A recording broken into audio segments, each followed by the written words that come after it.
दोस्तों, आज हम जानेंगे किसी शादीशुदा औरत को कैसे फंसाएं। शादीशुदा औरत के बारे में सोचते ही हमारे दिमाग में सबसे पहला सवाल आता है, उस औरत को क्या ज़रूरत है, वो क्यों फंसेगी। लेकिन आज मैं तुम्हें ऐसे 3 कारण बताऊंगा, अगर किसी शादीशुदा औरत में वो 3 कारण हैं तो वो ज़रूर फंसेगी। पहला कारण ये है, औरत शादी के बाद भी ये उम्मीद रखती है कि जो उसका पति है वो उससे प्यार करे, उसके पीछे पीछे घूमे, उसे आई लव यू कहे, उसे टाइम दे, उसे मूवी दिखाने ले जाए। लेकिन ज़्यादातर मर्द शादी के बाद बीबी की ओर ध्यान नहीं देते। रीज़न कोई भी हो सकता है, बिजनेस, काम का टेंशन, करियर का टेंशन या कोई भी चक्कर हो सकता है, जिसकी वजह से औरत को इग्नोरेंस फील होता है।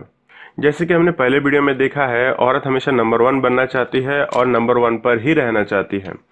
एग्जाम में 99% भी मिले तो वो सेटिस्फाइड नहीं होती, उसे तो 100% चाहिए। तो जब उसे इग्नोरेंस फील होता है, अपना खालीपन महसूस होता है, तो वो अपने पति से उम्मीद करती है कि वो उसके खालीपन को, उसके बोरियत को दूर करे। लेकिन बहुत बार ऐसा नहीं हो पाता। औरत अपने खालीपन से बचने के लिए, अपनी जिंदगी में रंग भरने के लिए दूसरे मर्दों की ओर आकर्षित होती है।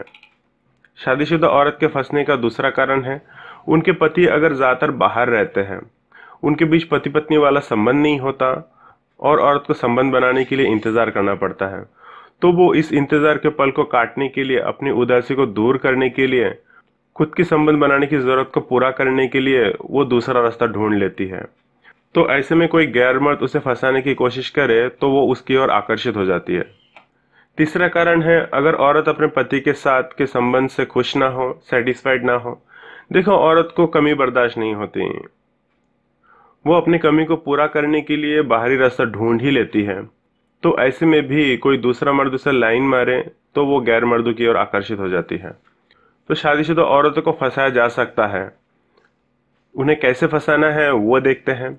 सबसे पहले तो ऐसे औरतों को ढूंढो जिनके पति उनसे दूर रहते हैं, बाहर काम पर गए होते हैं। ऐसे औरतें तन्हाई और उदासी की शिकार होती हैं। ऐसे औरतों को फंसाना कोई मुश्किल काम नहीं होता। तो सबसे पहले तो ऐसे औरतों की तलाश करनी है, उसके बाद उसके करीब हो जाना है। करीब कैसे होना है?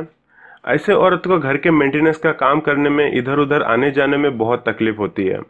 तो आपको इनके इन कामों में हेल्प करनी है। जैसे कोई चीज बाजार से लानी हो, किसी मैकेनिक को बुलाकर देना हो। शुरुआत कैसे करनी है? अगर औरत अनजान है तो उसके घर पर जाओ, सामान पहुंचा कर आओ या बेच कर आओ, या फिर ऑर्डर लेने जाओ। जैसे कि उनसे कहो, मैडम मैं इलेक्ट्रॉनिक रिपेयर वगैरह करता हूँ, अगर आपको इसकी ज़रूरत हो तो आप मुझे कॉल कर लीजिएगा। दूसरी बार आप खुद होकर पूछ सकते हो कि बाजार से कुछ लाकर देना है क्या, कोई प्रॉब्लम तो नहीं, क्या करना है। आप देखो कि जब बातचीत शुरू हो गई है तो आप उनके लाइफ के बारे में पूछ सकते हैं, फोन पर नॉर्मल चैट कर सकते हैं। बातों ही बातों में उनको उनकी उदासी और तन्हाई का एहसास कराओ और उनकी तन्हाई को दूर करने के लिए खुद को पेश कर दो। सिंपली बोल दो, कुछ चाहिए होगा तो कॉल कर दीजिए, कल मेरा छुट्टी है, कुछ लाना है क्या, कोई काम है तो बुला लीजिएगा। अब देखो, जब औरत को भी तुम्हारी ज़रूरत है, बातें भी ठीक ठाक हो रही है, वो तुम पर भरोसा कर सकती है, तुम सेफली खेल को खेल रहे हो, उसे तुमसे कोई रिश्ता बनाने में कोई तकलीफ नहीं होगी। हो सकता है वही तुम्हें प्रपोज कर दें। नहीं तो अपने जज्बात को, अकेलेपन को पूरा करने के लिए तुमसे संबंध तो वो बना ही लेगी।